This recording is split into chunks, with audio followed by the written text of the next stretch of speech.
તમે કહી રહ્યા છો કે રાજકીય રોટલા શેકાઈ રહ્યા છે, આમાં કઈ પ્રકારના રાજકીય રોટલા શેકાઈ રહ્યા છે અને કોણ શેકી રહ્યું છે? અનિરુદ્ધસિંહ શેકી રહ્યા છે કે પછી જયરાજસિંહ શેકી રહ્યા છે? બંને બંને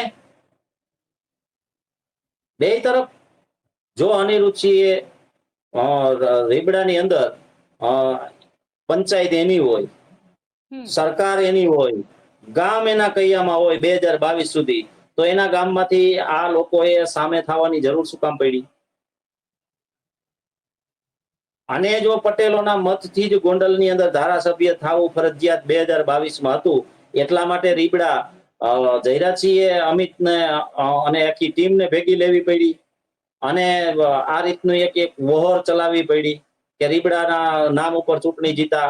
આમ તો બંને 20 વર્ષથી સાથે હતા, ત્યારે કોઈ દી એને કોઈ પટેલોની જરૂર ન પડી, ત્યારે કોઈ દી એને રીબડાની સમસ્યાઓ સામે ન આવી, અને હવે અચાનક બેયને સમસ્યા, એક સમસ્યા છે ને એક સમસ્યાનું સમાધાન છે એવું બતાવવા માંડ્યા. એટલે ક્યાંક ને ક્યાંક આ લોકોએ પદ પ્રતિષ્ઠા અને પૈસાની લડાઈમાં આખે આખું રીબડાનું આખો ઉપયોગ કરેલો છે. રીબડા ગામનો પણ ઉપયોગ કર્યો અને રીબડાના પટેલોનો જે ભોગ બન્યા છે એનો પણ બધાનો ઉપયોગ કર્યો છે.